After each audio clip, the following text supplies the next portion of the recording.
Greetings. We're getting closer to the end of the book, which is pretty exciting. The Diamond in the Window. Let's see how many chapters they are and what chapter we're on. We are going to be reading chapter 16 right now, and there are 27 chapters.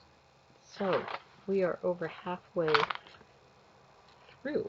I bet you didn't know it was such a long book. And so, The Diamond in the Window by Jane Langton. Okay. So this chapter is called Who Sent the Valentine? And remember the last time they were talking about Christmas and now Valentine's Day. So they're kind of taking you through the year as it goes. So here is the picture. Who sent the Valentine? You know, there's always clues. So remember, it's a lacy doily Valentine.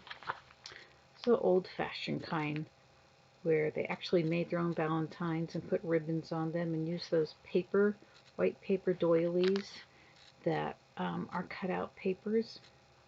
So it says, "To one I love." It says that in the middle of it. Okay, who sent the valentine? For nearly 2 long months there were no more clues, no more dreams, and of course no treasures. Aunt Lily, in the meantime, taught twice as many pupils as before and put in the bank as much of her earnings as she could. They had to eat, the 4 of them, and Aunt Lily fed them all well and thriftily. But there was very little money for anything else, certainly not for new clothes. The old ones had to do. Edward didn't mind at all, but Eleanor did. Most of all, she hated her winter stockings.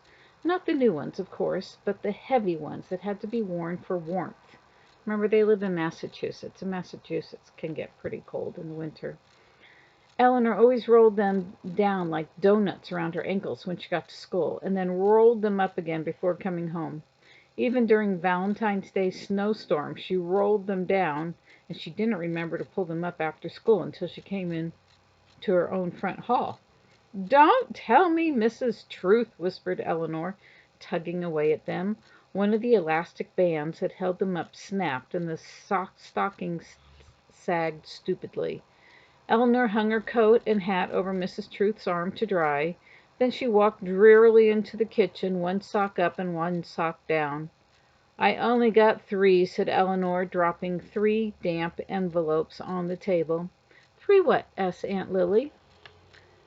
"3 valentines," said Eleanor, "all penny ones, too." She pulled them out. One for Miss Archer, Lucy Smith, and Tommy Whipple. They all sent valentines to everybody in the class. Mary Jane Broom got 14. Aunt Lily looked at the valentines. One of them was a dog with a movable tail. "My tail wags for you, Valentine," it said. "Why, I think they're very nice, Eleanor dear," said Aunt Lily. Eleanor slumped in the kitchen chair, sipping a cup of cocoa and feeling sorry for herself. "If I had pretty dresses like Mary Jane Broom, I bet I would have gotten more," she found herself saying. Uncle Freddy dunked a piece of toast in his cocoa and sucked it noisily. "Henry," he said, "despises fine clothes," and he gave his niece a pat. "Old shoes will serve a hero," he said. "But I'm not a hero," thought Eleanor crossly to herself. She looked down at her strong, ugly boots. Who wanted to be a hero in old shoes? She wanted to be like Mary Jane Broom, with pretty dresses and shoes with bows and lots of valentines, or like Cinderella, for that matter, with a beautiful gown and glass slippers and a ball to go to. Eddie came home from school. He was completely insensitive to valentines or the lack of them. He hurled himself into the house and out again, to wallow happily in the drifts with his sled and his friend Abraham Hotchkiss. It was during this noisy interval that the valentine appeared, standing cocked up in its envelope on Mrs. Truth's open book. Eleanor found it.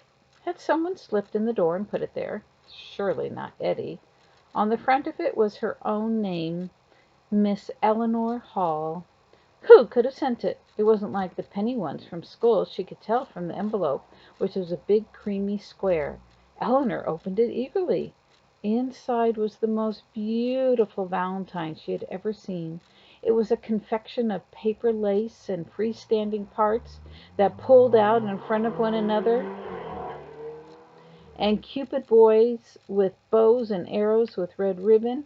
In the middle were two red satin hearts shot through with gilt arrow, and across them were the words, "To one I love." "Oh," breathed Eleanor. Her heavy shoes suddenly seemed as giddy as glass slippers. On the back of the valentine were the words, "From one who admires you deeply." Who could have sent it? Surely not Benjamin Parks. Everybody knew he liked Mary Jane Broom. You could tell by the way he was always teasing her. But then who else? A mysterious admirer? Eleanor pressed the valentine against the front of her middy. That means her blouse. It's a sailor blouse. It's a middy. There was Uncle Freddie on the stairs behind Percival. He was watching her. Eleanor ran up and showed him the valentine. "Yes, yes," said Uncle Freddie, but he hardly looked at it. Instead, he looked brightly at Eleanor and patted her cheek. All of a sudden, Eleanor knew Uncle Freddie had sent it. Not Benjamin Parks. Not some unknown, mysterious admirer. Eleanor's heart fell. Her eyes filled. She kissed Uncle Freddie quickly and ran downstairs to the kitchen to Aunt Lily. She buried her face in Aunt Lily's apron and pushed her thin knuckles into Aunt Lily's arms. Aunt Lily looked at the valentine and sighed.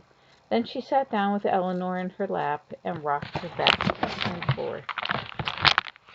"It was my valentine once," said Aunt Lily. "He sent it to me." Eleanor sobbed. She nodded, bumping her head up and down under Aunt Lily's chin. He was Prince Krishna, of course. Aunt Lily pulled something off the front of the envelope. Eleanor's name had been written on a separate pasted piece of paper. Underneath were the words, "For Lily." Of course, thought Eleanor. She should have known the writing inside was Prince Krishna's. "At first we were all very good friends, Krishna, Fred, and I," said Aunt Lily, looking at the valentine. "Then after a while he stopped talking to me at all, and I just blushed and stammered and wouldn't even look at me, except when he thought I didn't know. But I knew. I could feel his eyes on the back of my head. Then on Valentine's Day he gave me this, and the next day he asked me to marry him." "Did you say yes?" wept Eleanor. She was crying for Aunt Lily now, not for herself. Aunt Lily looked out the window at the snowstorm. "Yes, I did," she said. She pulled her handkerchief out of her pocket and wiped Eleanor's wet cheeks. "We were walking in the snow." There was a sharp knock at the front door, and Eleanor slipped down from Aunt Lily's lap. It was Leonard Updike, come for his lesson. Aunt Lily blew her nose and went forth to meet him, and Eleanor started slowly upstairs. She had no wish to hear him murder the happy farmer. She climbed all the way up to the tower room, took off her shoes, and flung herself down on her bed. Then she pulled open all the freestanding parts of Aunt Lily's valentine and set it carefully on the table beside the bed, next to the big block castle. Out of doors she could see Eddie and Abraham Hotchkiss. They were jostling white clods of snow off trees. The clods turned to clouds of white powder and mingled with the falling snow, which was coming down less heavily now, and it was just big clusters of flakes falling together lazily. The white winter light from the out-of-doors fell upon the window. By some trick of light, the diamond in the middle picked up a reflection from one of the panes of red glass and passed it along into the room, so the wall and ceiling glowed a soft red. "Red is for Valentine, hearts and love," thought Eleanor. She could feel herself drifting off into sleep, snow drifting over pillows and billows of white. And she could feel that a dream was on its way, a dream she was to have all by herself. A Valentine dream, all red and white, with ribbons and bows and lovers' knots and hearts entwined. So she's going to have a dream all by herself without Eddie. That'll be interesting.